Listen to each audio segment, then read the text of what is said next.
This afternoon we're going to receive a briefing from Dr. Carter in reference to the Holyk case.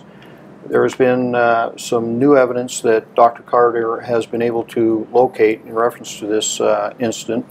And with that, I will turn it over to Dr. Carter. Thank you, Sheriff Knezovich. Thanks everybody for coming out. This new piece of evidence that I've located is specifically on the pit bumper, or the left wing of the pit bumper on the subject Ford Explorer police cruiser. So what I want to do is first orient you to that, and we'll go through the idea of why this is so important. So this is the left wing of the pit bumper.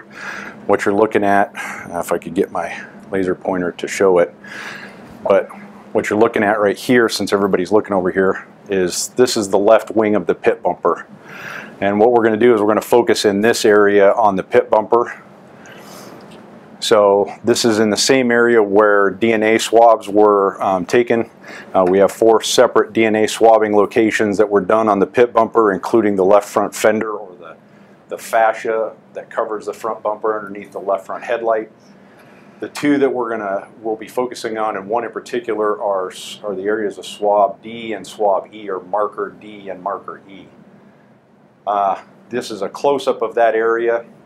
There's marker E and there's marker D. The interesting part about these is that marker E and marker D were both areas where DNA swabbing was done, and then trace amounts of DNA were found on the surface of what would be the rubber strip, a raised rubber strip that runs along that pit bumper. What I want to direct your attention to is this area here. One of the things that you'll see is that there's a broken pattern that shows up in this area right adjacent to marker E. As I was looking back through the photos and also looking at the hat that Mr. Holyk was wearing at the time of the incident, I started looking closely at this area to see if I could find any evidence that he had made contact with the bumper, because the plaintiff's experts had opined that his head he had turned around at the intersection to escape the intersection, and that he hit his head on the bumper, or his head was hit by the bumper as the vehicle passed through the crosswalk. So as I had in one monitor, I had photos of the hat up, and I was looking at those. I was looking at all the photos of the area of the left front corner of the vehicle, and really all the photos of the vehicle, to try to see if I could find any clear indication or any clear evidence of an impact. What I found was, when I looked at this area, I saw this broken pattern that I hadn't previously appreciated, as I'd looked through these photos a number of times, as had a number of people. And so I zoomed in on that area, and still it wasn't quite clear, but there did appear to be a broken pattern that stood out when I was looking at the hat in one monitor, and then this area of the pit bumper.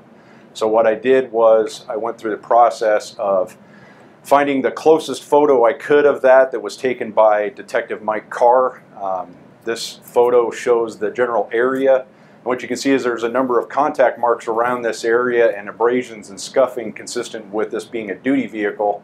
But then also this pattern stood out, and this is a discontinuous pattern. You have a pattern on the raised rubber portion of the pit bumper, and then above that, on the actual metal portion of the pit bumper, above the rubber strip, there was another pattern that stood out.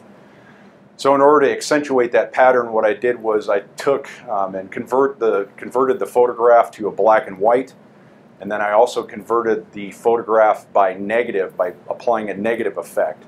This has what this does is it facilitates allowing you to see patterns that show up on a dark background when they're a relatively light pattern.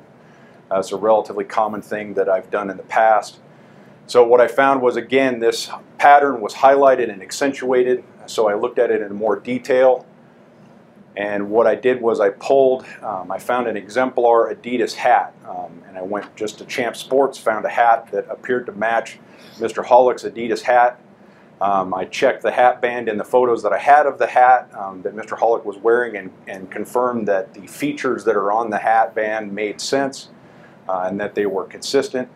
And then I went through the process of scaling and tracing out the features on the hat band, that being the embossments on the hat band, as well as the adjustment holes and the adjustment plugs that were on the hat band. So through that process now, I have a scale bar here that I put in the photographs, and once this was traced out to scale, I was able to then mirror it so that you're actually, instead of looking at this, when you're looking at the hat, if it's being worn backwards, you'd be looking at this portion this way. But when it's leaving an imprint, if it's going to leave an imprint on anything, you're going to see the mirror image of that. So what I did was I took it and scaled it and rotated it.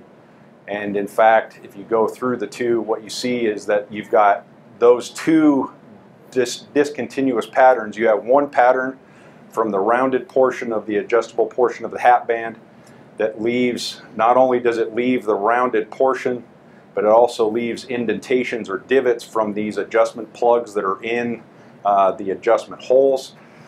That's one area. And then if you go to the other area, which is above the rubber strip, you'll see that there's a shifting, but still the overall geometry of the hat band, particularly the end of the hat band, next to where it ties into the fabric of the hat band, fits. So you can see that this pattern is actually a slightly discontinuous pattern, but it does match the geometry of this hat band.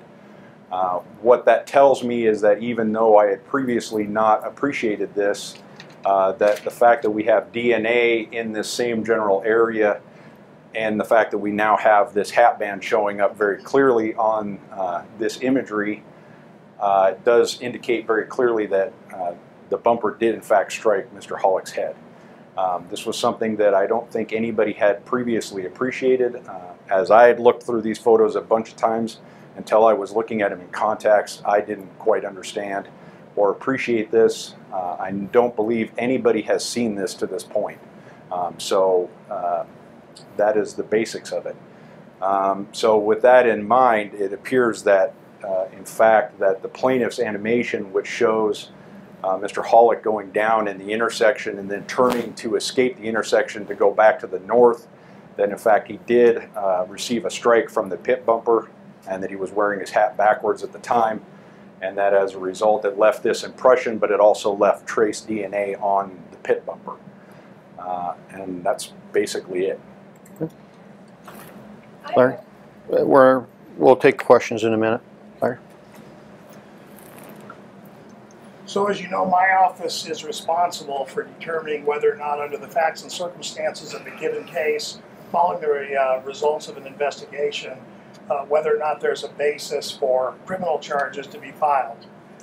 As you know, we had previously reviewed all the facts and circumstances and the reports that had been made available to us some time ago, and we ruled that there was insufficient evidence at that time to bring any criminal charges against the police officer involved in the death of Mr. Holyk.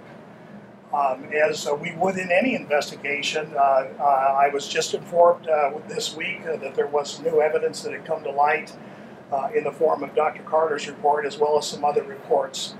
My office will take another look at this situation in light of the new evidence. I will be requesting the entire file back from the investigators. Will review the previously reviewed reports and compare them in light of the new facts and circumstances as they've been outlined today.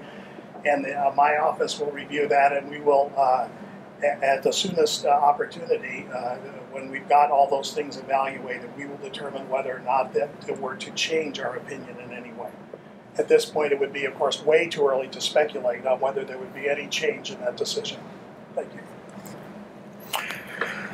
One of the things that I think needs to be pointed out is every ounce of evidence that you're seeing today was collected by either Spokane Police Department, detectives, Spokane County Sheriff's Office Forensics Unit, or the Spokane County Sheriff's Office expert in reference to this case.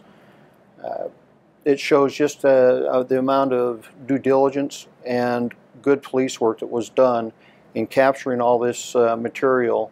So on the 5th review of this case, there was new evidence that was found, and it will be examined, and we will move forward with the information that we gained from that.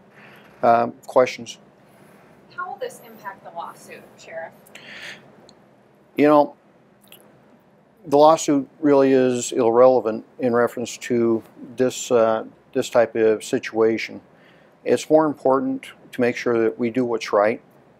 It's more important that the citizens of this county have this information and that the prosecutor's office has this information so they can make a determination as far as what happened during this incident. The last thing we will ever do is not release evidence in reference to any case, because that's just not how we operate.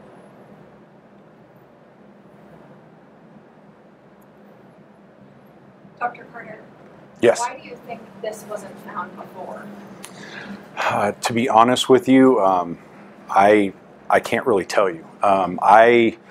The only way that I found it, quite frankly, was because I was looking at it in context. As I mentioned when I was trying to present this, I had a photo of the back of the hat and the hat band up on one of my monitors on my computer, and on the other monitor I was scrolling through the photos, looking very carefully at each photo to see if I could find a pattern that would pop out at me.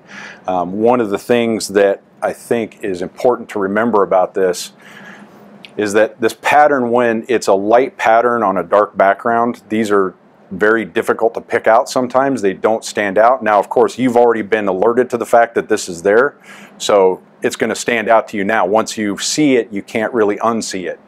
But when you do this process of creating a negative of that, the dark pattern becomes very clear to your eye as soon as you see it.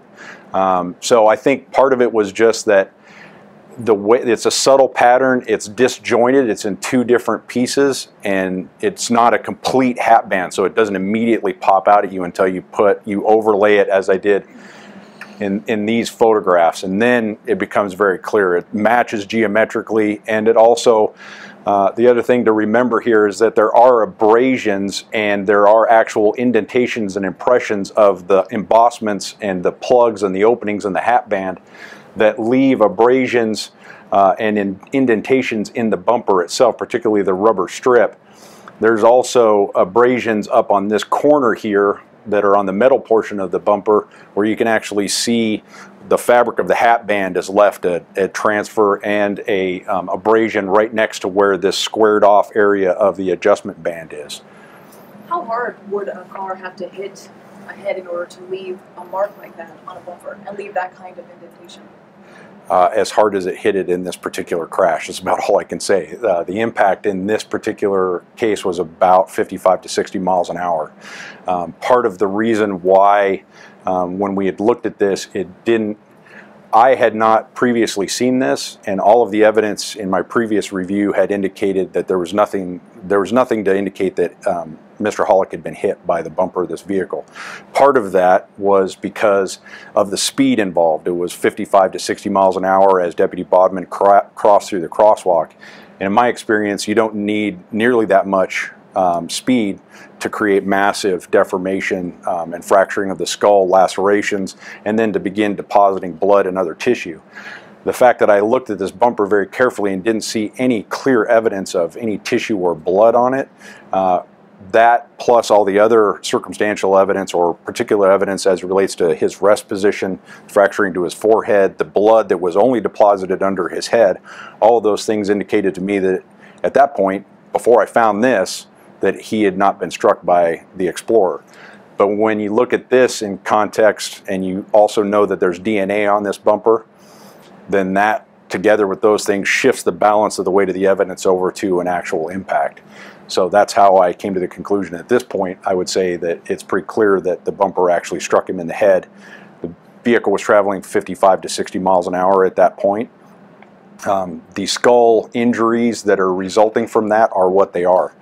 This is actually, I would classify this as a case study that you would say, look, I wouldn't have believed it until I had seen this, and now I've seen this, and that's the only explanation that I can find at this point. How long ago did it catch your eye, and how long did it take you to come to this conclusion? It was about a week to a week and a half ago. I had received animations from the plaintiffs where they were laying out in their animations their theory of how the event took place, and their theory that Mr. Holyk had put the bike down and then he had turned about 180 degrees back to his right to exit the crosswalk and go back to the north.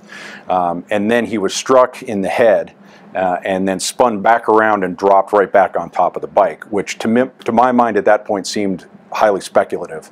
But I said, as a forensic analyst, and a scientist and an engineer, one of the things that I want to do is when somebody puts forward a theory, I want to evaluate it against the evidence that we have and see if potentially I missed something or was I just plain wrong. So I went back, and again, the sheriff didn't ask me to do this. Nobody asked me to do this. I did this on my own to go back and look carefully at the photos and see if for some reason there was something that I had missed. And then I found this. I would say it was several hours of looking through the photos before I actually found this, because I was looking at several different things all at the same time. Hopefully that answers your question. Over the course of that week, Dr. Carter's information could not be verified until we had the hat. We still don't have the hat, so we haven't been able to definitively match the hat. We were able to find photographs of the hat, get it to Dr. Carter, and the county's attorney and the county's expert in this case reviewed Dr. Carter's information and came to the same conclusion last Friday. Dr. Carter finished his review, finished the report. I received the report this morning, and we're presenting that report today. What does this say about the previous reports that came out and said there was no contact? Was based on the information that they had at the time. That's what it says. This report still says basically the same thing. Deputy Bodman's vehicle didn't knock Holyk off his bicycle, didn't hit the bicycle, didn't hit Holyk on the bicycle. What it shows is, as Dr. Carter mentioned, the plaintiff's theory that after he dropped the bike, he spun at 21 inches off the ground and tried to go to the north, and that's when he was hit by Deputy Bodman's vehicle as Deputy Bodman's vehicle was going around him. That's the only difference is there are, as Dr. Carter mentioned, many of the mechanics of this, it really can't be explained. So it's still not that he knocked the Holyk off his bike. Right. Had Holyk stayed on the bike, this wouldn't have happened. It's when he spins that 180 degrees and heads back for the crosswalk or the sidewalk. So are you saying Holyk's injuries are still a result of his own actions and not the deputies? There's a combination of information here, Mitch. So yes.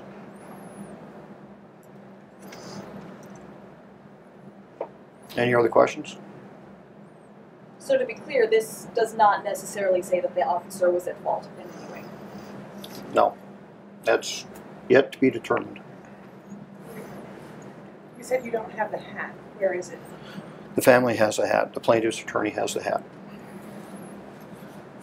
You know if they'll be cooperative in turning it over, Sheriff?